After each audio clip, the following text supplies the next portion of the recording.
Hello everyone, and welcome. Before we begin, here's a quick explanation. Adolf Hitler was the dictator of Nazi Germany from 1933 to 1945. He started World War II, caused the deaths of millions, and led one of the darkest times in human history. We are not telling this story to support him. We are not telling it to criticize him either. This video is only for educational purposes.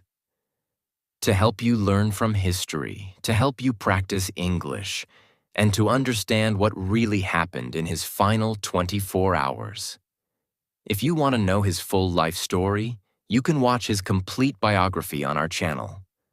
But today, we focus on the last day, the end of everything, told like a movie, but based on real history. Welcome to the final day of a man the world will never forget. This is not a political video. This is not about supporting or attacking anyone. This is about a moment in time. The last 24 hours of Adolf Hitler, a man who once stood in front of millions, now stood alone in silence. A man who once commanded armies, now sat underground, waiting to die. And today, we will walk through those final hours. With you. We will enter the bunker. We will feel the walls shake from bombs above. We will see fear on the faces of those who followed him to the very end. And yes, this video is also perfect for English listening practice. We use real-life events, clear storytelling, and powerful vocabulary, so you can improve your English while witnessing one of the most intense days in history. Let's begin. Part 1. April 29th, 1945. The bunker, the bride, and the breaking point. It's deep into the night. The world above is on fire. But below ground, inside the cold concrete bunker beneath Berlin, time is slowing down. Adolf Hitler, age 56, is sitting alone. He knows the war is over. He knows the city above is being taken street by the Soviet army. He knows death is only hours away. And yet, at this moment, he makes a strange decision. He tells his assistant, "Prepare for a wedding. Tonight, I will marry Eva." Why now? Why, after 14 years of silence, did he choose this moment, at the end of the world, to finally marry her? Eva Braun had been with Hitler since she was 17. She had waited in the shadows, far from the public eye. She was never shown beside him in photos, never acknowledged as his partner in speeches. For 14 years, she waited, quietly, faithfully, away from the spotlight. She had tried to take her life twice, not because he hurt her, but because she felt invisible. But she stayed. She believed in him. And in his final days, she refused to leave the bunker, even when everyone else begged her to escape. And that's when he knew. This woman had followed him not for power, not for money, but out of blind, private loyalty. And now, with the city falling and the walls trembling, he said, "She deserves my name, even if only for a few more hours." This was not a romantic decision. It was not about love. It was about control, ritual, and finality. He wanted to end his life with everything arranged: a marriage, a will, a last speech, a planned death. It was the beginning of his goodbye. In a small room, dimly lit and silent, the wedding began. There were no flowers, no music, only the sound of pens scratching on paper and distant explosions above. Eva Braun wore a pale blue silk dress. Her face was calm, too calm. Everyone around her said the same thing. She smiled, like she had accepted everything. Hitler wore a simple black suit, no medals, no uniform. A civil officer stood before them and asked the traditional questions. "Do you take this woman?" He answered, "Yes." And just like that, after 14 years, they were married. The staff tried to celebrate. A small table was set. A bottle of champagne was opened. But no one drank. No one laughed. The air was too heavy. One officer later said, "It felt like a funeral, not a wedding." After the wedding, Hitler walked to a nearby room and sat at his desk. With a shaking hand and dead eyes, he began to dictate his final words. His political testament. His secretary, Traudl Junge, sat across from him and typed every sentence. He didn't say sorry.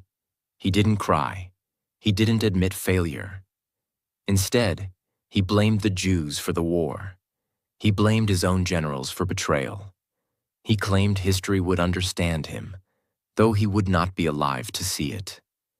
And then he said something very clear. "I do not want my body to be captured. I want it to be burned." He remembered what had happened to Mussolini, whose body was hanged and spat on. He would not allow the same. He signed the document. Slowly, carefully, his last command. It was now close to 5 a.m. After finishing the document, Hitler went to rest. Not to sleep, because no one truly slept that night, but to lie down and wait. Outside, Berlin was breaking. Soviet tanks were smashing through the last Nazi defenses. Buildings were turning into ashes, and above ground, German citizens were running, crying, dying. But inside the bunker, it was like time had stopped. The walls were thick, the air was still. It felt like a world trapped in glass, frozen but shaking with every bomb outside. Eva sat beside him. She held his hand. They didn't speak much. They didn't need to. They both knew. This was their honeymoon and their funeral. Hitler's valet brought him a small breakfast, dry bread, a little honey, and a cup of tea. He didn't eat much. He looked thinner than ever. His face had aged 20 years in a month. His right hand trembled. His eyes were dull. His voice, when he spoke, was soft, almost whispering. He didn't talk about war, or escape, or hope. He just sat in silence, with Eva next to him, sipping tea while bombs shook the earth around them. Then, the message came. Heinrich Himmler, the man who had stood beside Hitler for years, had tried to secretly negotiate peace with the Allies, without Hitler's permission. Hitler stared at the report for a long time. Then he exploded. He shouted, screamed, hit the table with his fist. "Traitor, betrayer, I should have known." He ordered Himmler's arrest. But deep inside, he knew there was no one left to arrest him. The system he built was falling apart. And for the first time, even Hitler looked defeated. His eyes went quiet. He leaned back in his chair. He knew the end had truly begun. Part 2. April 29th, 1945. Afternoon to late evening. It's now noon. The air in the bunker is getting heavier. There's no fresh oxygen, no sunlight, just stale air and fear. Adolf Hitler walks slowly into the map room, where war plans once lived.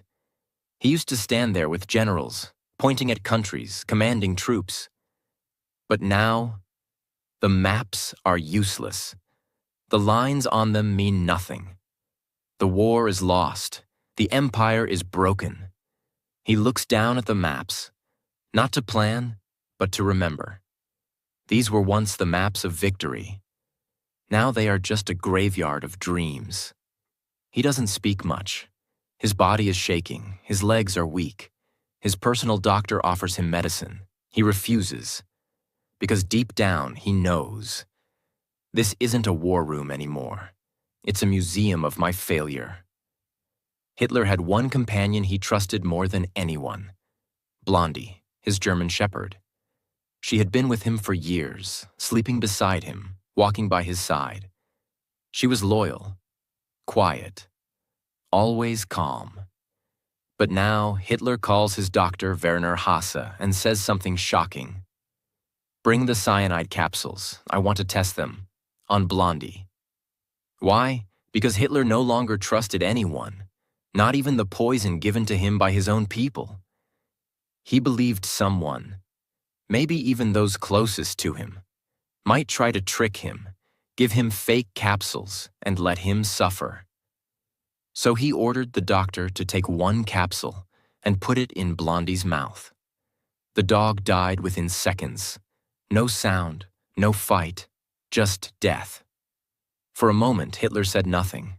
Then he looked away.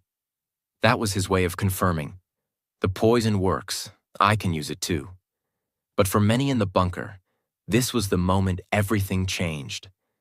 Because when Hitler killed his own dog, the one living thing he truly trusted, they knew. He is not planning to leave. He is not planning to survive. He is planning to die. But it didn't stop with Blondie. Ava's 2 Scottish terriers, Wolf and Stasi, were next. The puppies that belonged to Blondie, just a few weeks old, were also killed by Hitler's dog handler. They were poisoned, silently, quickly. Why? Because Hitler didn't want to leave anything behind. No body, no bloodline, no animal, no memory. The bunker was becoming a place of total erasure. "If I'm going," he thought, "then everything I touched, everything I loved, must vanish too." That afternoon, Hitler gathered his remaining officers. They had all served him for years. Now they stood in front of a man who looked tired, sunken, and already half dead. Some begged him one last time. "Mein Führer, we can still escape. There's a plane. We'll hide you in disguise. You can go south." He shook his head slowly. "No, I will not run. I will not be captured." He told them, "I will stay here. I will die here, in Berlin." Some were shocked. Some were scared. Some were silently relieved, because now they knew they could leave without guilt. He gave permission for others to try to escape through the sewers. Some officers, drivers, and aides prepared to leave that night. Most would die in the attempt. But Hitler? He was done moving, done speaking, done fighting. Back in his room, Hitler sat beside Eva Braun.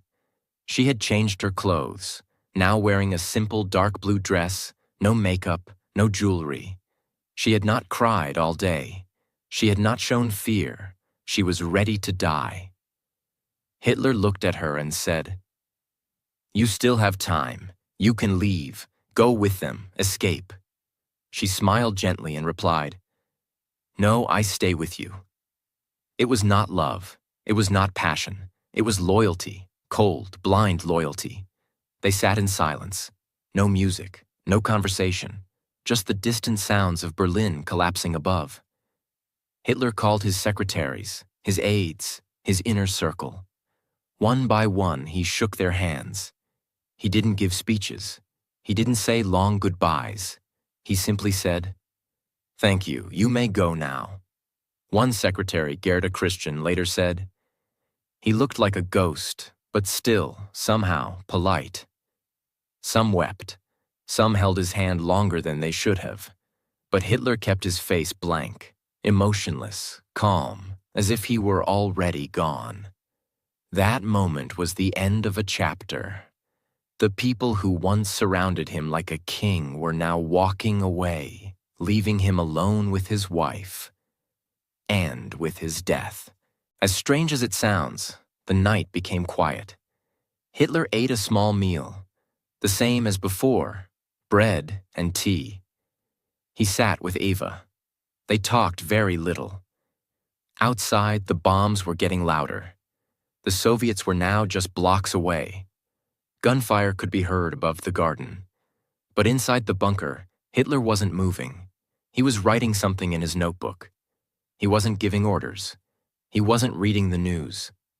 Because the war, his war, was already over. Hitler stood up slowly. His legs were weak. His walk was slow.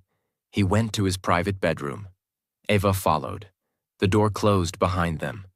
There were guards posted outside, but no one was allowed in. It was not a night for sleep. It was a night to prepare. Because by the time the sun would rise, everything would end. As April 30th begins, time no longer feels real inside the Führer bunker. Above ground, Berlin is collapsing street by street. The sounds of explosions are now constant. Gunfire, shells, even human screams. The Soviets are almost at the gates, but inside, it is silent. Hitler lies in bed, eyes open, staring at the ceiling. He is not sleeping. Eva Braun is next to him, quiet, peaceful, already emotionally gone. She knows it's her final night. Down the hallway, staff members whisper softly. Nobody knows what to say anymore. The bunker has become a waiting room for death. Hitler gets up. Slowly, carefully. His steps are weak. His back is bent. His clothes hang loosely on his thin body. He walks into the hallway. His eyes scan the faces of the few people still loyal to him. No anger, no panic, only stillness. Like a man who has already said goodbye to the world inside his heart. He sits in the dining room with Eva. They eat a small breakfast. The same as always, dry bread and tea. Eva tries to smile. Hitler tries to stay calm, but everyone knows, this is not a meal. This is a ritual before execution, one they will perform themselves. Hitler calls in his aide, Otto Günsche, and gives him two very specific orders. 1. After he and Eva are dead, their bodies must be immediately carried outside and burned. 2. The burning must be done completely. No trace should remain. He reminds Otto of what happened to Mussolini. Hung upside down, spit on, mocked by the public. That will not happen to me, Hitler says. You must burn us, no matter what it takes. Otto nods. His face is pale. His hands are shaking, but he agrees, because disobeying was not an option. Even now, Hitler gets dressed, not in a uniform, not in a general's coat, but in a plain military jacket, buttoned all the way up, and dark trousers. Eva puts on a dark blue silk dress, her favorite. No jewelry, just soft perfume. She brushes her hair carefully, like a bride preparing for her final hour. Then Hitler walks into the hallway. One by one, he meets with his personal staff. He shakes each of their hands slowly and quietly. To some, he says a word. To others, just a nod. Thank you, he says to his secretary, Traudl Junge. You may leave now. You have served me well. Some start crying. Others freeze, unsure how to say goodbye. One officer, Rokas Mish, later remembered. He looked like a shadow, not a man. He was calm, but the calm of someone who has given up. The goodbyes continue, one by one. No ceremony, no tears from him, only silence. Hitler and Eva return to their private room. There, Eva sits on the sofa, calm, unafraid. She opens a small brass capsule, cyanide. She holds it in her hand and looks at him. They've talked about this many times. They will not let the Soviets capture them. They will die together, on their own terms. Hitler holds the same kind of capsule. But he also prepares his Walther pistol, the one he had used for years. He plans to take both the pill and the bullet, just to be sure. He calls in Otto Günsche and his valet Heinz Linge. He tells them, the time has come. You will wait outside. When it is over, open the door. Otto and Heinz nod. They walk to the hallway and stand in silence just a few feet from the door. Inside, Hitler and Eva sit together on the sofa. 3:30 p.m. The final act. No one sees exactly what happens inside that room, But witnesses standing outside hear only one sound, a single gunshot. Otto and Heinz rush in. What they find will become one of the most talked about scenes in modern history. Hitler is slumped on the sofa. His body is still. There is a small hole in his right temple. The blood has splattered across the floor and wall. Eva lies beside him. There are no wounds, only a faint smell of bitter almonds from the cyanide. They are both dead. The man who once commanded millions is now a lifeless figure in a quiet underground room. Just as ordered, Otto and Heinz begin the process. They wrap both bodies in thick gray blankets. They carry them upstairs, up the narrow staircase, through the tight hallway, and out into the garden behind the chancellery. It is still daylight. The ground is shaking from artillery fire.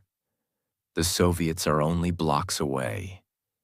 They place the bodies in a shallow crater near the bunker exit. Then they pour can after can of gasoline over them.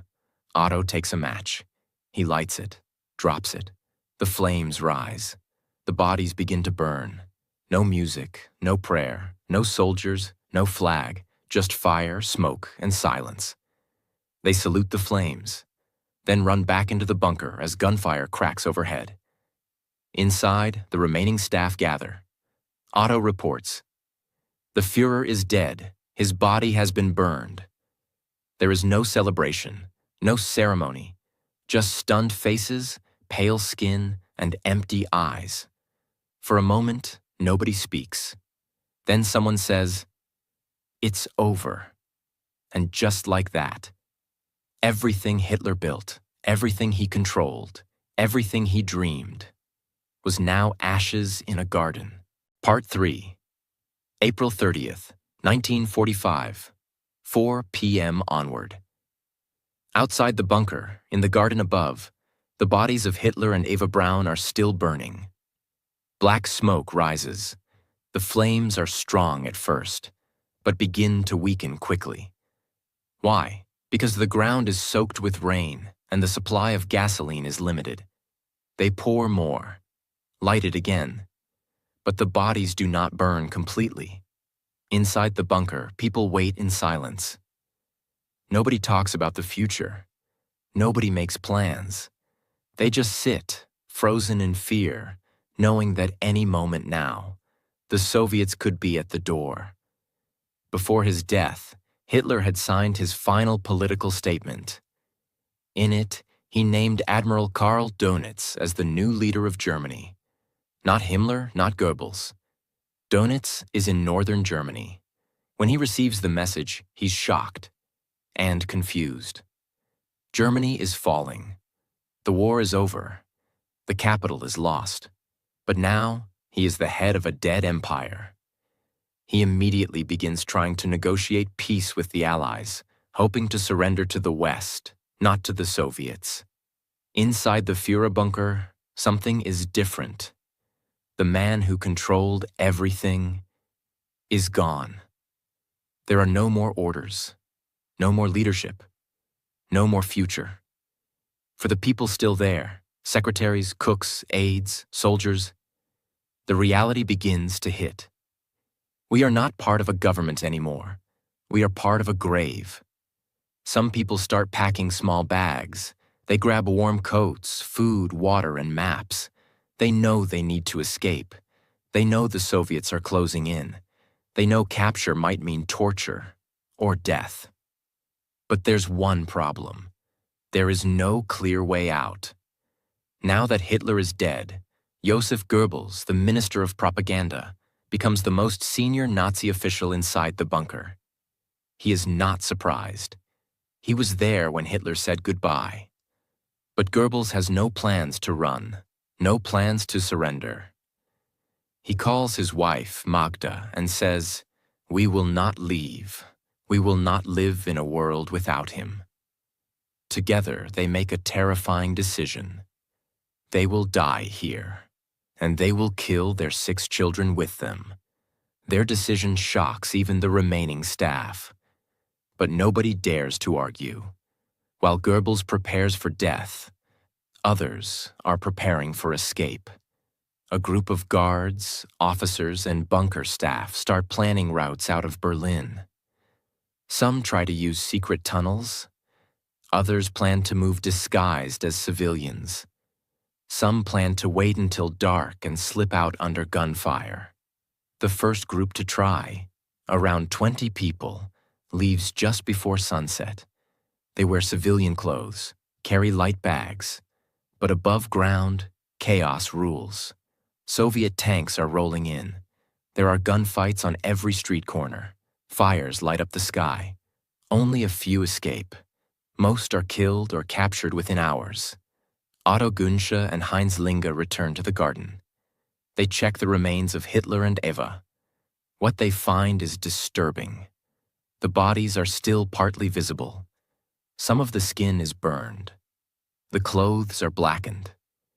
But the bones and faces are not fully destroyed. They pour more fuel. Burn again. But it's not enough. Then they gather the partially burned remains and bury them in a shallow crater, not far from the exit. They cover it with dirt, broken wood, and debris from the bombings. No cross, no sign. They want the bodies to disappear forever. Back underground, Magda Goebbels gives her children sleeping pills. All 6 of them, between the ages of 4 and 12, fall into deep sleep. They are dressed in clean white clothes. She then brings in an SS doctor who helps her give the children cyanide capsules while they sleep. They die silently, without ever waking up. Then Josef and Magda Goebbels go to the garden, the same place where Hitler and Eva died. They sit together. Josef shoots himself in the head. Magda takes poison. Their bodies are also burned, though not completely. By now, the bunker is becoming a mass graveyard. The bunker is almost empty of hope.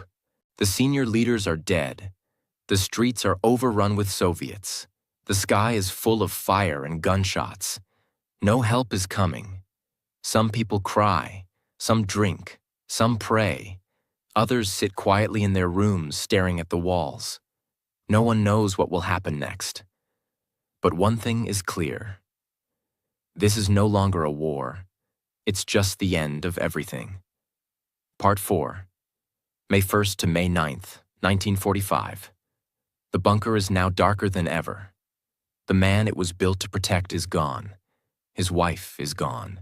His dogs, his generals, his closest circle, all either dead or planning their escape. But the war above continues. Soviet soldiers are inside Berlin now, fighting street by street. Bullets fly, grenades explode, bodies fall. Inside the bunker, only a few remain. They are afraid, hungry, trapped. They don't know if they'll be killed or captured. That night, a voice is heard on German radio. It is Admiral Karl Dönitz speaking from northern Germany. He announces that Adolf Hitler has died, but he does not say how. The Führer has fallen in battle, fighting for Germany. That's what he says, but it's not true, and the world knows it. The real cause of death, suicide, is hidden from the public. The Nazi regime wants to protect Hitler's image, even after death. But the truth will soon come out. At last, Soviet troops reach the Reich Chancellery, the building above the Führer bunker. They kill or arrest the last few defenders, then storm the remains of the building. They go downstairs. And there it is, the bunker, cold, dark, half-flooded, filled with smoke, broken furniture, maps on the walls, blood on the floor. They find papers burned in piles, food supplies scattered, beds unmade, poison capsules left behind, and a strange silence. But one thing is missing: Hitler's body. The Soviets search every room. They question survivors. They look in tunnels. They search the garden. And then they find something. In a shallow crater near the bunker entrance, they discover a burned male body with a bullet hole in the skull. A female body, half burned, with no visible wounds. Remnants of clothing, boots, buttons, a dental bridge. The Soviets believe this might be Hitler and Eva Braun. But the bodies are so badly burned, they cannot be confirmed immediately. They collect the remains.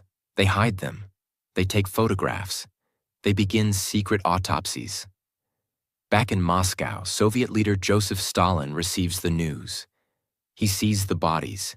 He hears the reports. But instead of telling the world, he orders silence. Why? Because Stalin wants power over the truth. He thinks, if we don't confirm Hitler's death, the world will remain uncertain. So he says nothing. And by doing that, Stalin starts one of the biggest historical mysteries of all time. With no official Soviet confirmation, the rumors begin to spread. Maybe Hitler didn't die. Maybe he escaped to Argentina. Maybe it was a body double. Maybe the body was fake. Maybe he's hiding, waiting to return. These theories become legends. And even though his staff had seen him dead, even though his body was found, people start believing the lie. Because when truth is hidden, fiction grows. It took decades to confirm everything. But here is what actually happened. 1. Soviet doctors conducted autopsies on the burned bodies. 2. They compared dental records, the most reliable identification method available at the time. 3. Hitler's dental assistant, who survived the war, later confirmed the records. Her testimony matched the burned jawbone found in the garden. That jawbone, with gold bridgework, was Hitler's. The Soviets kept it hidden for over 20 years. Only in the 1990s, after the fall of the Soviet Union, did they finally admit, yes, the body we found was Adolf Hitler. With Hitler gone, Goebbels gone, and Berlin fallen, there was nothing left. On May 7th, Germany signs its official surrender to the Allies. On May 9th, they surrender to the Soviet Union. The war in Europe is over. Nazi Germany is dead. The Third Reich, once powerful, terrifying, global, has ended in a bunker, in silence and flames. The news spreads fast. Newspapers print huge headlines. Hitler dead. Suicide confirmed. Germany surrenders. War in Europe ends. Some people celebrate in the streets. Some cry in private. Some don't believe it at all. Because how could a man who started so much horror end his life in a quiet room with a pill and a gun? It felt empty. It felt too easy. But that's the truth. He didn't die in battle. He didn't face justice. He didn't beg for mercy. He died by his own hand, underground, surrounded by fear, failure, and fire. The Soviets destroyed most of it. They blew up the entrance, covered the ruins with concrete, and tried to erase it from history. For decades, the location was kept secret. Today, the site is just a simple parking lot in Berlin. No signs, no memorials, no statue. Because Germany chose to never glorify the place where evil ended. And that is powerful. And this was the true historical story of the last 24 hours of Adolf Hitler. Told not to praise, not to support, and not to attack, but to learn, understand, and remember. What we learn from this story, no matter how powerful someone becomes, if they lead through fear and hate, they will always fall, in silence and shame. History is not just about facts. It is about understanding the cost of blind leadership, war, and destruction. The most dangerous leaders are not the loudest. They are the ones who are followed without question. And finally, If we do not learn from the past, we risk making the same mistakes in the future.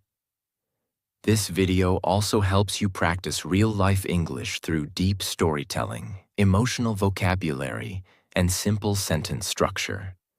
So if you are learning English, you are not just watching history. You are improving your listening, understanding, and speaking. If you found this story powerful, if you learned something today, and if you want more true, emotional, and educational videos like this, then please subscribe to this channel right now, because every video here is created with purpose, to help you learn, grow, and become stronger, in English and in life. Thank you for watching. See you in the next powerful story.